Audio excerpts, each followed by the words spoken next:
Nomonautes, internautes et flâneurs occasionnels, bienvenue sur la chaîne. Merci aussi à toutes les personnes qui suivent les cours d'écriture depuis le début, cela me touche beaucoup. Aujourd'hui, nous allons entrer dans le vif du sujet, la base de la base, le squelette de l'écriture. Il s'agit de la fameuse structure en 3 actes, celle qu'utilisent à peu près tous les romans que vous aimez et tous les films aussi. Il suffit de voir n'importe quel film au cinéma, il est généralement basé en 3 actes. Exception faite peut-être de Alien qui en a 4, mais c'est une petite fantaisie que c'est certainement offert Ridley Scott. Grande majorité des ouvrages sont en 3 actes. Donc nous allons travailler là-dessus et vous verrez, lorsque vous comprendrez le modèle, il vous aidera. Ce sera comme une carte routière qui vous mènera jusqu'à la fin. On se retrouvera après le générique pour vous expliquer tout ça.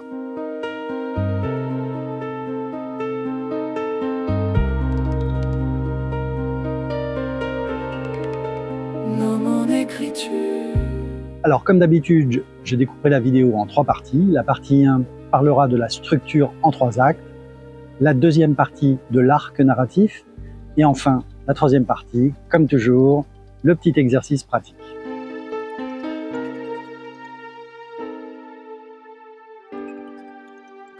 Aujourd'hui, afin d'illustrer un petit peu la leçon, j'ai décidé de me servir d'un ouvrage que vous connaissez forcément, soit pour l'avoir lu dans votre jeunesse, soit pour avoir vu les films, tout simplement.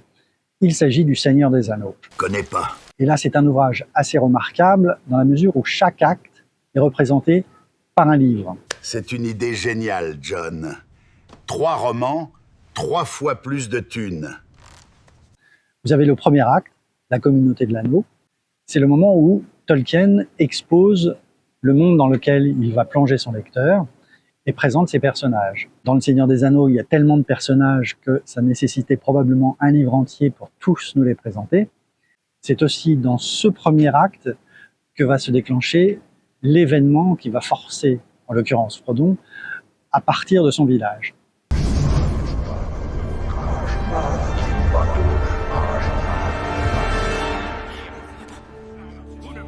Je vais le faire! Et vous n'en avez que faire de mon peuple! Ce sera la chute du Mordor! Je vais le faire!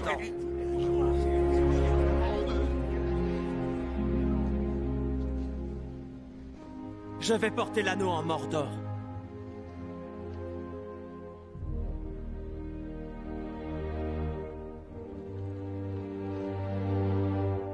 Bien que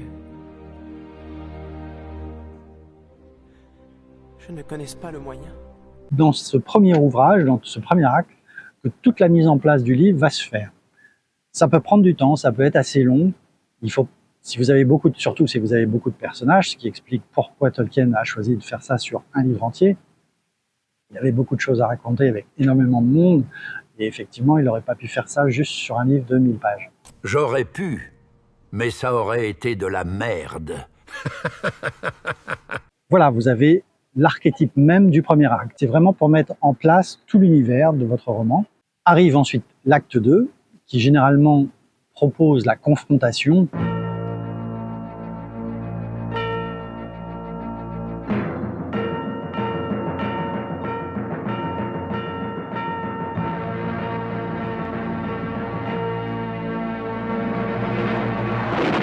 C'est-à-dire que c'est dans ce livre, pour Tolkien, les 2 tours, que tous les conflits vont se révéler, que toutes les batailles vont se faire, que les personnages vont parfois mourir, pour certains. C'est vraiment le cœur dramatique du livre. C'est vraiment là où tout ce qui doit mal tourner va mal tourner, et il n'y aura pas de résolution. L'acte 2 est le cœur du livre, et là où tout s'effondre, en quelque sorte, pour le héros. C'est le moment où il sera fortement remis en question.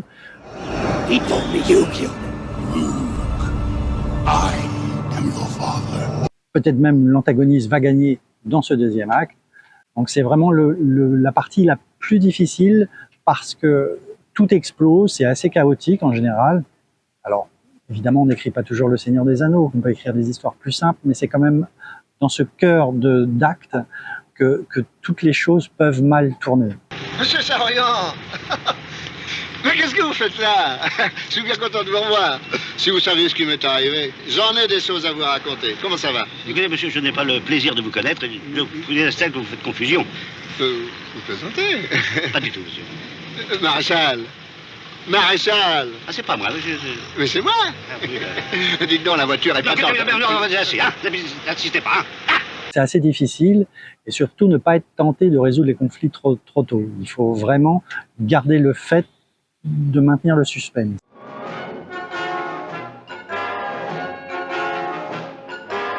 Ensuite arrive le troisième acte qui est la résolution de tous les conflits. Pour Tolkien, c'était le retour du roi.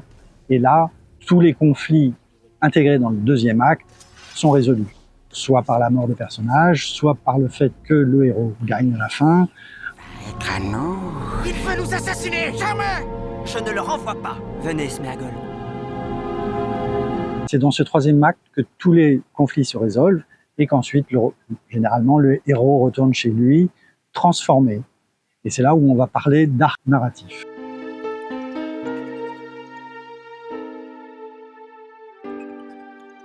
Qu'est-ce qu'un arc narratif? L'arc narratif est le voyage émotionnel, psychologique, mais aussi physique du personnage principal, du héros. Rien ne vaut l'arc narratif du meilleur archer du royaume. En général, la structure de l'arc narratif suit exactement la structure en 3 actes. C'est-à-dire que le personnage va débuter dans le premier acte dans un état particulier. Généralement, le héros est relativement naïf. La naïveté n'est pas ce qui me fait partir. Ce sont mes devoirs et mon allégeance qui m'y forcent. Dans l'acte 2, il va connaître ses conflits, il va mûrir, il va souvent connaître de dures épreuves. Et dans l'acte 3, toutes ces épreuves seront résolues et il deviendra un homme changé en général. C'est-à-dire qu'il n'est plus le même qu'au début de l'histoire. Comment osez-vous importuner la reine Pénélope, femme d'Ulysse, dans son propre palais? C'est souvent dans l'arc narratif qu'on trouve l'intérêt de l'histoire. C'est l'arc de la transformation d'un personnage qui donne tout son sel à l'histoire.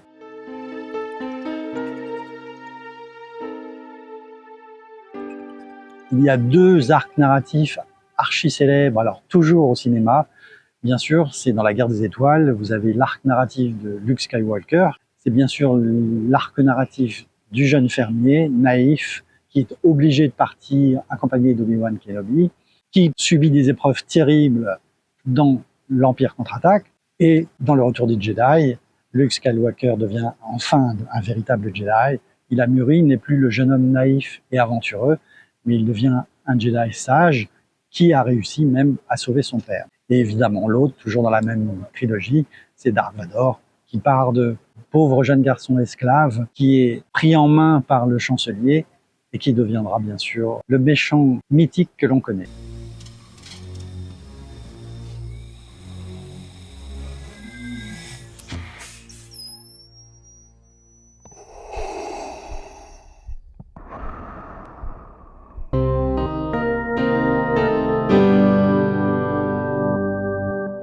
Nous arrivons à la 3e partie de notre leçon. C'est l'heure de l'exercice pratique.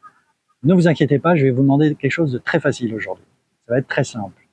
Choisissez un roman ou même un film que vous appréciez, que vous connaissez très bien, et découpez-le en 3 actes. Cherchez dans chacun des chapitres ou dans chacune des parties du film où commence le premier acte, où commence le deuxième acte, où commence le troisième acte, et essayez d'en faire la structure. Pareil pour le personnage principal. Essayez un peu de voir comment évolue son caractère, son arc narratif, donc. Et essayez de voir aussi son évolution personnelle, comment son caractère a changé depuis le début du livre jusqu'à la fin. Voilà, c'est tout pour aujourd'hui. Merci infiniment d'avoir suivi cette vidéo. Je vous dis à la prochaine.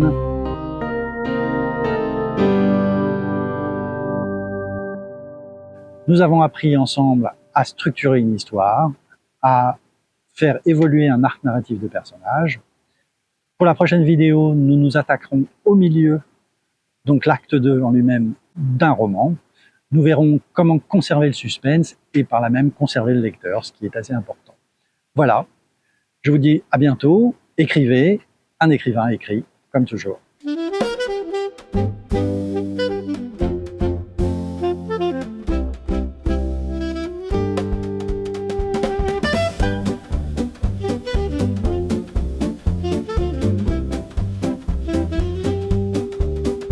Ce matin, je me suis réveillée avec cette drôle d'idée. Elle me tournait dans la tête sans que je puisse la stopper. Elle me disait tu es bien bête, où crois-tu aller? Tu ne sais pas que la vie est courte et qu'il faut en profiter.